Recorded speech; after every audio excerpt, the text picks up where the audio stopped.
I'll be friends with Patrick. Take a symbol. I'll be friends with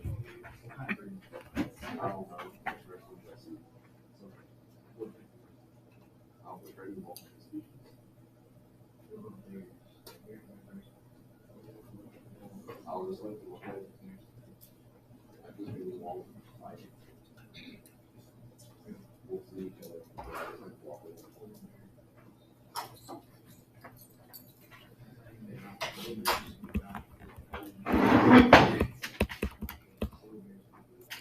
Oh yes, all right. Yes, I did not want to rush this story. So, all right, we are going to Austria. So this is what Austria looks like nowadays.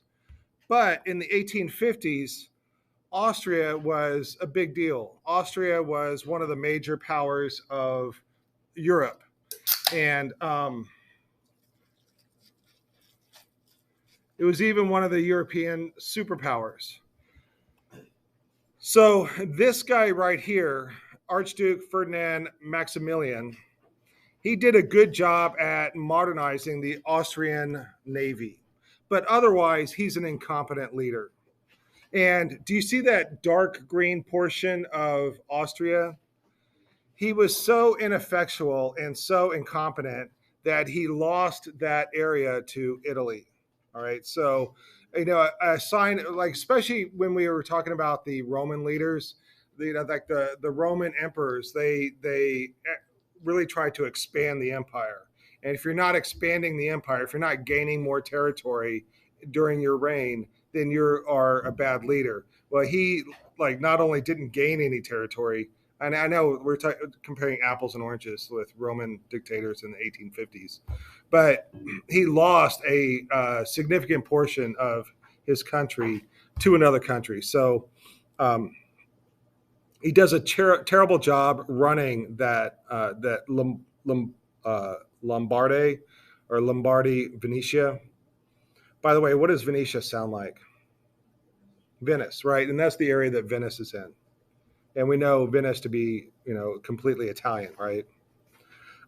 Because of his bad management, he loses that part of the country. All right, now we're going to put him on a shelf for a little bit. So I've introduced him. Now we're going to talk about something else, and then we're going to bring him back into this other thing that we're going to talk about. We're going to go around the world to Mexico. So in 1821, Mexico gained its independence. Who did they gain their independence from? Spain. That's right. Check this out. From 1821 to 1861. How many years is that? 1821 to 1861. 40 years, right? That's simple math. During that time is total chaos and mayhem in Mexico. During those 40 years, there are 75 changes of government. All right. That is what I call chaos and mayhem. All right. Lots of political turmoil between the conservatives and the liberals. First, the conservatives are in power, then the liberals are in power, then the conservatives are in power, then the liberals are in power. And it goes back and forth like this for these 40 years. All right. So then we get to Benito Juarez. He is the president of Mexico. And one of the things that Mexico is doing at this time is they are sending money to France. Maybe France let them borrow some money and they're repaying it, or there's some other kind of deal worked out between Mexico and France, and Mexico is sending France money. And he says, I bet we could save a lot of money if we didn't pay France any money, right? That seems like a good, like I could save a lot of money if I didn't pay my mortgage, all right? But then I'd be kicked out on the street. So, you got to pay your mortgage, all right? Okay, so how do you think France is going to feel about that? Yeah, so Napoleon III is in power, and he basically says, we're going to make them pay. So he sends the French army to Mexico. Do you see that blue area there in Mexico? that is the French army. So that is the France invades Mexico, and they land on the coast, and they work their way to Mexico City. Now we're going to do a little side trip of a side trip here. So there was a battle as France is working their way from the coast to Mexico City. There was a battle, the Battle of Puebla, and the French army attacks these two fortresses on a hillside. The Mexicans are vastly outnumbered.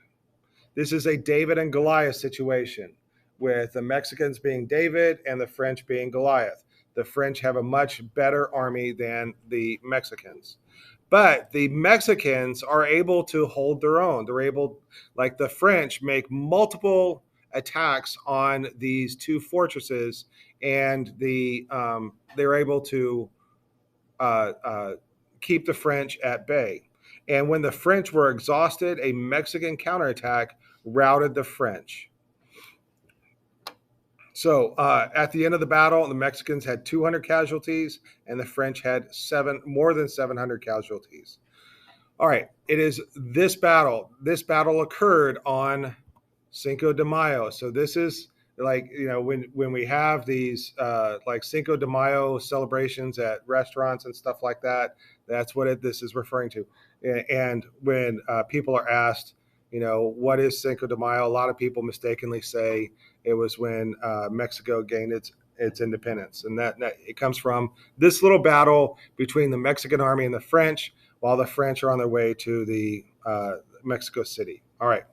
Now, this little battle doesn't stop the French. All right, the French move on to Mexico City, and Benito Juarez, the president, skips. All right, he leaves Mexico City. He doesn't want to be there when the French troops show up.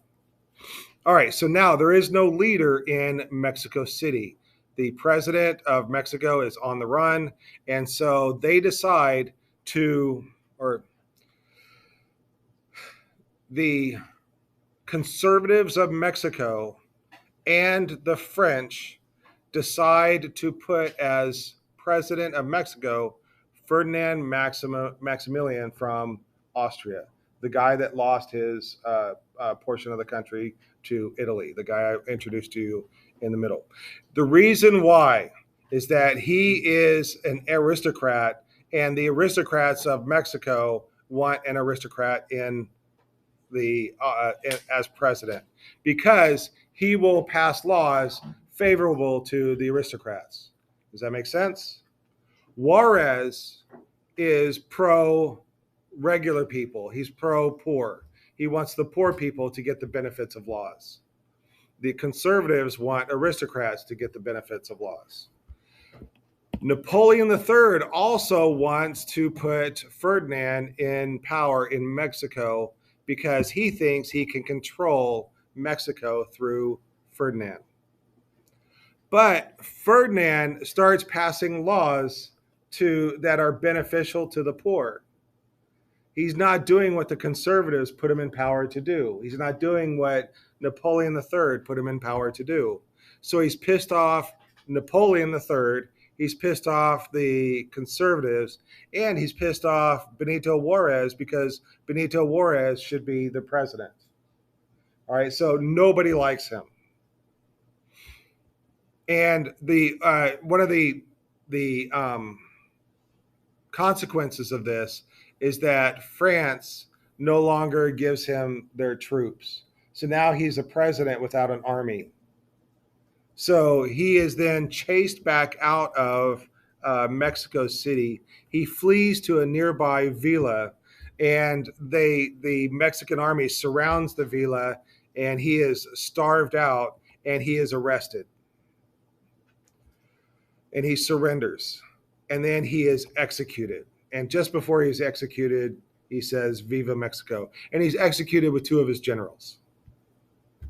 All right, so when the news of this hits Europe, it is a scandalous and shocking news that the Mexicans have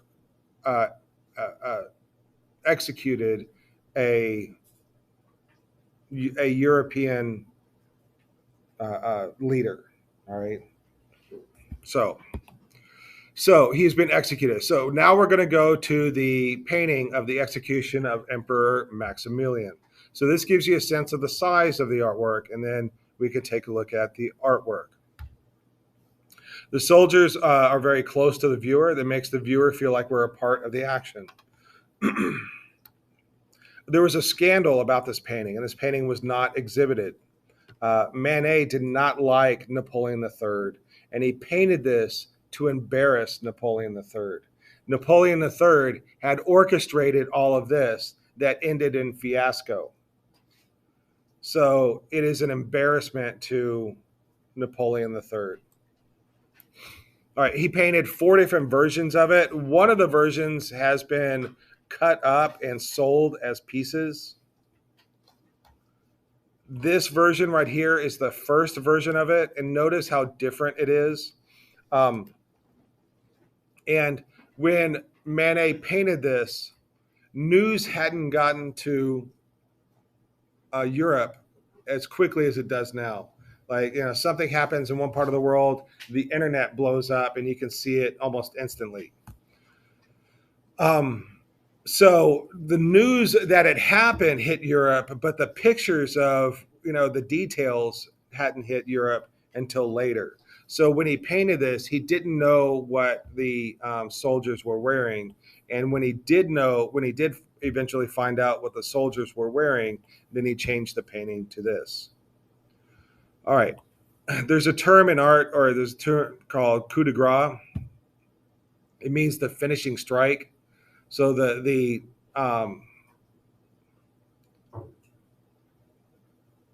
most scandalous part of this painting is the guy on the right. He's the only soldier who we see his face. All the other soldiers are turned away from us. And he painted him to look like Napoleon III, as if Napoleon III was there, and Napoleon III was the one that ordered the shooting of Maximilian. Another detail in the painting, Maximilian is holding hands with one of his generals. All right, but when you saw from the photograph of the event, they were stationed quite far away from each other. But does this painting remind you of the 3rd of May by Goya? All right, but you can see the difference in realism and romanticism in this. And also you can see the difference with Manet. Remember that Manet paints everything very flatly. Look at how flat let's go back here, how flat all these shapes are. There's very little chiaroscuro. There's very little modeling in here. That it almost looks like it's been colored in with a coloring book, or like on a computer you can do a bucket fill to just fill in a color. Anyways, both of these paintings have soldiers facing away from us. Both of these paintings had the soldiers on the right and the victims on the left. And the uniforms of the soldiers create this hidden identity, like they are anonymous. And also the uniforms of the soldiers help to create that anonymity. There's no individuality in the army. Like, every soldier is supposed to be just another cog in the machine, not an individual. But we also see a difference between an execution during the day versus an execution at night. And then on the right side, the Goya painting, we have like a pile of bodies. And also we have, with Goya, it's very dramatic. The victims are protesting. They're in all states of shock, and there is a lot of emotion with Goya's, whereas Manet's is kind of like the emotion is removed from it. All right, do we have any questions about realism in France or anything of that nature? All right, so this finishes us for part 5. We're going to get into part 6.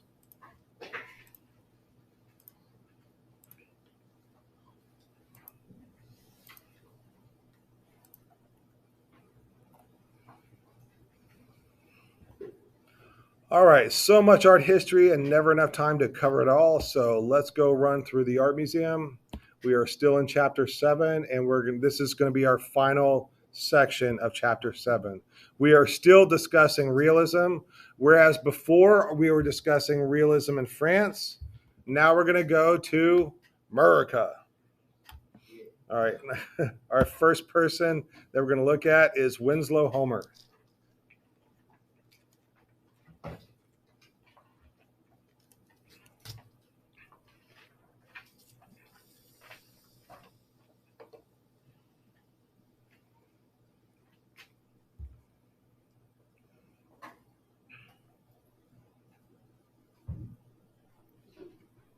And he works mostly in New England. And if you don't know where New England is, I put it there on the map, way up in the northeastern part of the United States.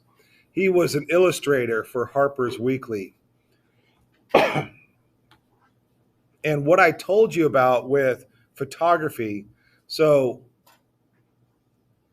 Harper's Weekly, the examples that I have for you, these are illustrators illustrating the news. So we're at a time where photography is a very new thing, and eventually photography will take the place of illustrators. You can take a picture of an event, and it's more realistic than an artist's interpretation of that event. But he was there at the inaugural of President Lincoln. And the other one is Soldiers on Parade, and then Soldiers Around a Campfire. And this is one of his paintings. We're looking at the painting on the right. So this gives you a sense of the size of the artwork. So let's take a look at Veteran in a New Field. What is a veteran? Right, somebody who's been to war, right? And so what war are we talking about if this is 1865? That's right. He's a veteran of the Civil War. The Civil War is over, and the Army no longer needs such a big army, right? Because you're not fighting, so a lot of the soldiers go back to their jobs that they had before, or they'll take up new jobs. So he's got a job harvesting wheat, it looks like. So we have a guy doing menial, however, it's meaningful work. And what tool is he using? Right, it's a scythe, right? And I didn't know this until I picked up this GIF or GIF that it is quite efficient. You can see it working a lot faster than the power tool. All right, and I do want to point out over here, let me get my pen. All right, we're going to look at this detail here in the corner, right here. What that is in the corner is that he has put his uniform down to do his work. And there's a canteen right here. This is the canteen. And this is this jacket right here. Now, if you look closely at the scythe, do you see like multiple blades? Like he has painted one with multiple blades and then changed his mind and painted over it. And you can still see the painting underneath. And I think why would somebody paint over that? By the way, the tool that he's referring to is this one right here. Right, it's called a grain cradle scythe, and he originally painted this type, but it doesn't have the same symbolism as a scythe. What symbolism do we have with a scythe? Right, it's that of death. So he changed it from something that he was probably looking at, when he was originally made his sketches. I'm going to guess that the person that he was sketching was actually using the cradle scythe. And then after he painted it, he changed it to give it a more sinister kind of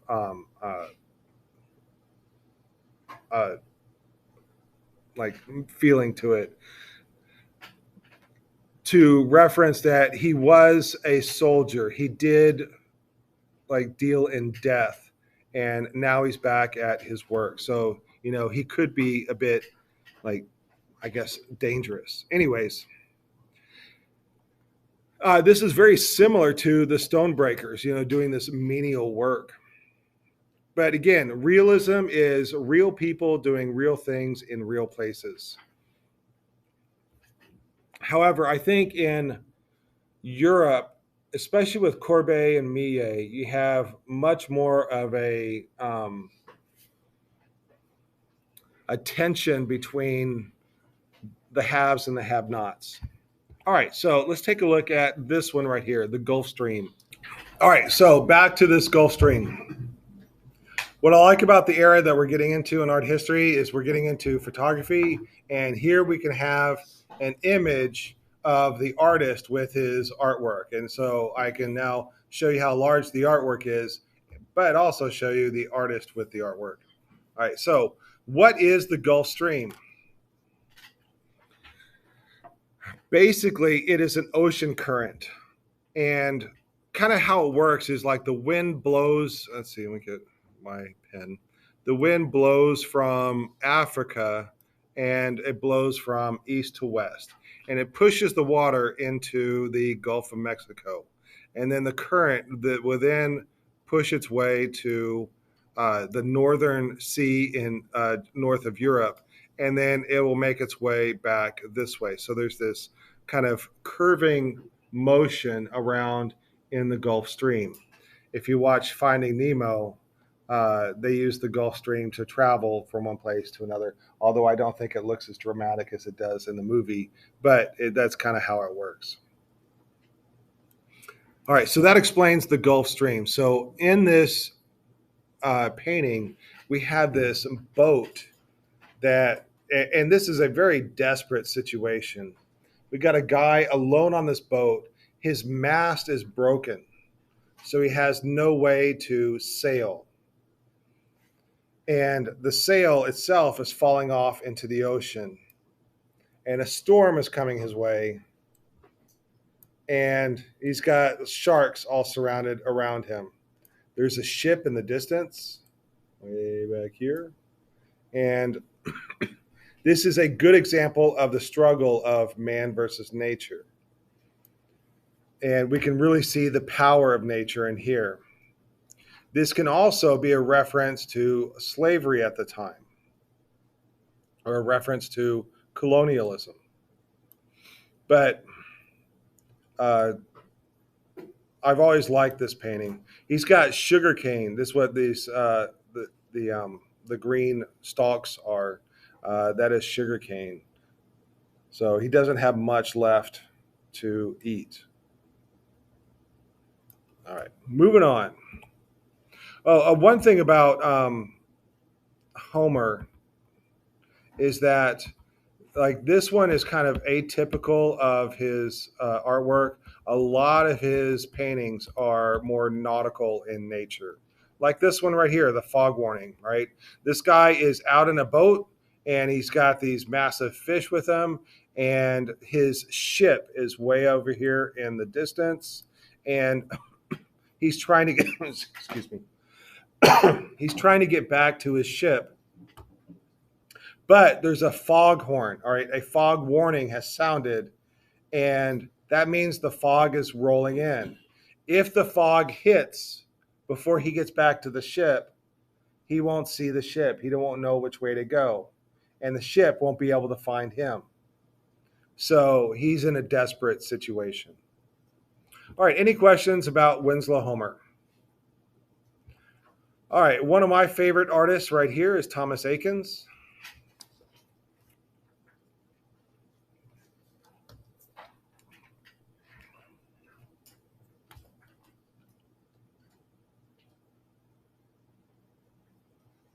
And our first artwork by him is called The Gross Clinic.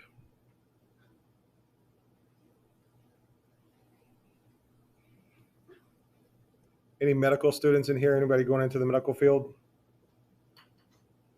Nobody? All right.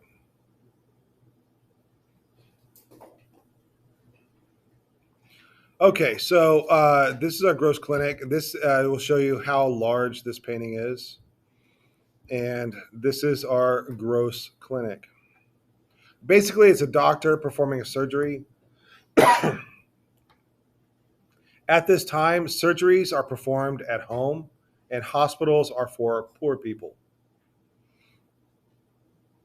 So, what's so gross about this painting? If you look closely, so we have the patient that he's working on is right here. This right here is his leg with his like bare buttocks right here. And then this guy is putting gauze or chloroform over his face to knock him out. This woman over here on the left is cowering. What's so gross about the painting? Is it the fact that they're like cutting him open with blood? Is the fact that his bare ass, or excuse me, bare bottom is showing? Is it the blood all over the hands? I had fun making these slides. All right. No, it's none of that. All right. The name of the doctor is Dr. Samuel Gross. He was a famous surgeon.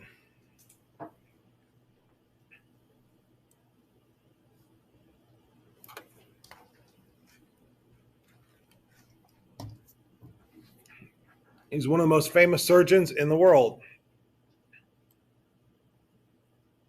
And he innovated surgical techniques. He wrote a major textbook on how to perform surgeries.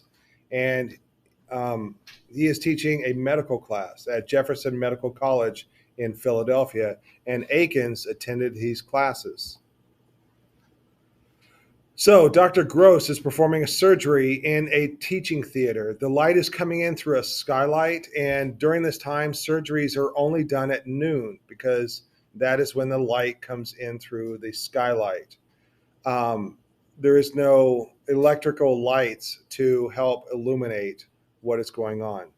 Other doctors and medical students are watching and learning, and he is lecturing and describing what he's doing. If you get a close up of him, you can see the quote unquote halo of hair around him. The bright forehead is a symbol of intelligence.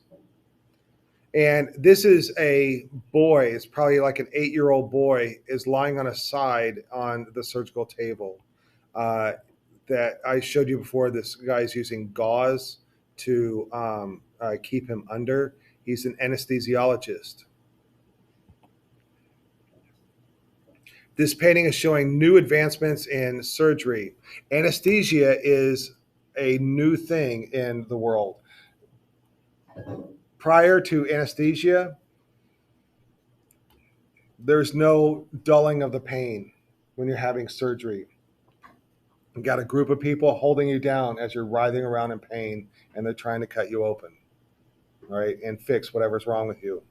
So anesthesia was not a thing before this. And like I said, people flailed around from the pain. The boy's getting surgery on his thigh bone.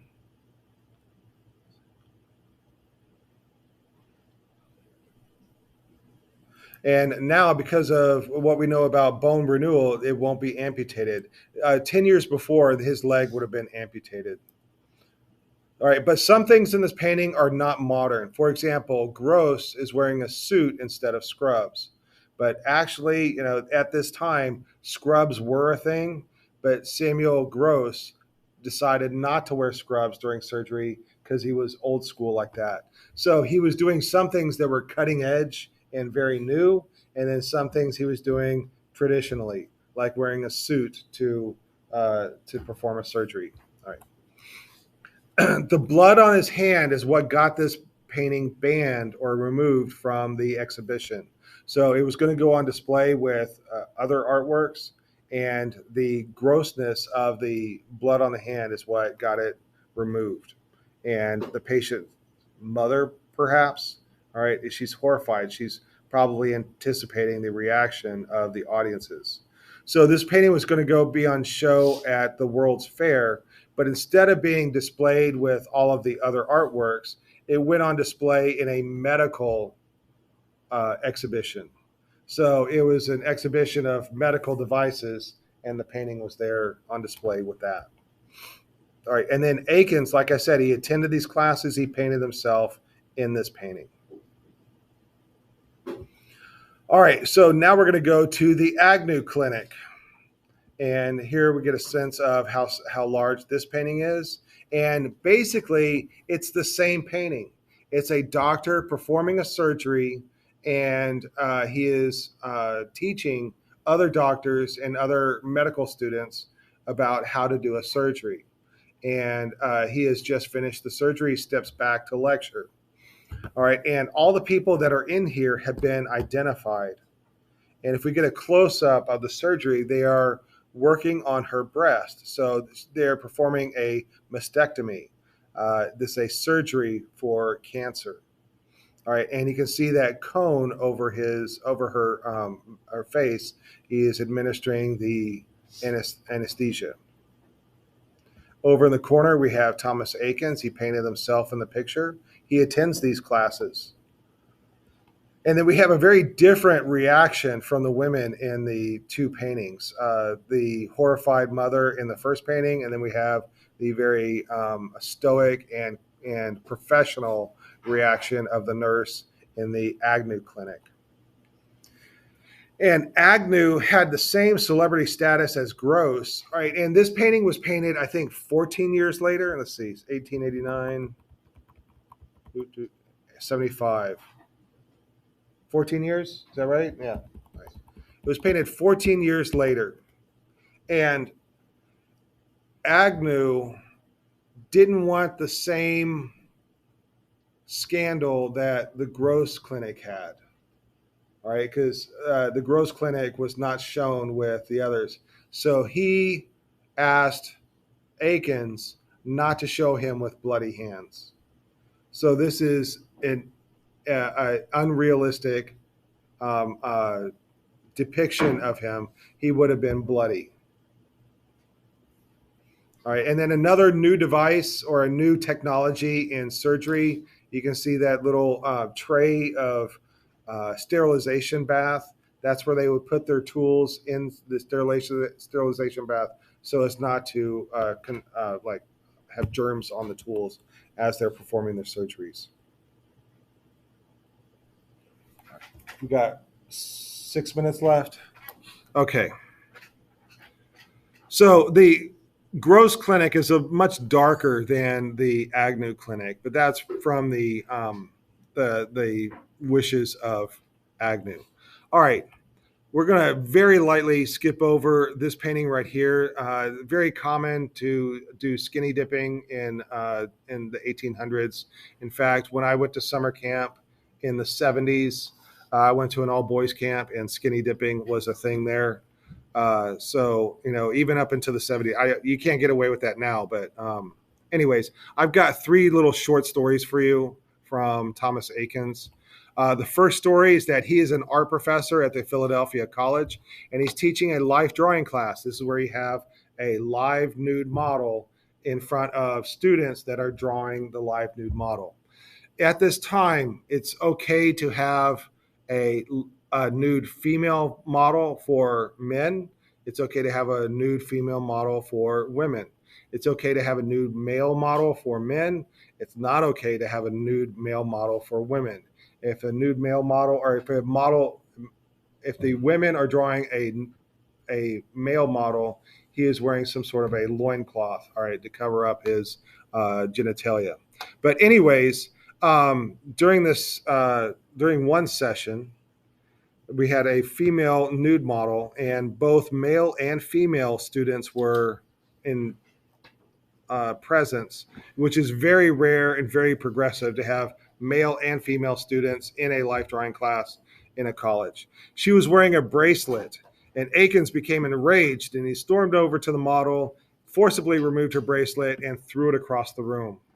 All right, he wanted her to be completely nude. All right, in another story, there was a male model in a mixed male and female class, which is also very rare, and he was wearing a loincloth, and he forcibly removed the loincloth from the male model. Everybody gasped. So because of this incident, he was forced to resign from the college. And his students loved him so much, they resigned from the college in protest, they started their own art school and hired him as a teacher to teach them. And then my third and final story for the day is that he was hosting a dinner for important members of the university. So they were having a very swanky dinner downstairs in the dining room. Upstairs, his students are dissecting a horse. They're learning the anatomy of the horse. The horse carcass falls down the stairway into the dining room where the people are eating. All right, that'll finish us up for realism with Thomas Eakins. We got one more artist to talk about on Monday, and then that'll finish us for chapter 27.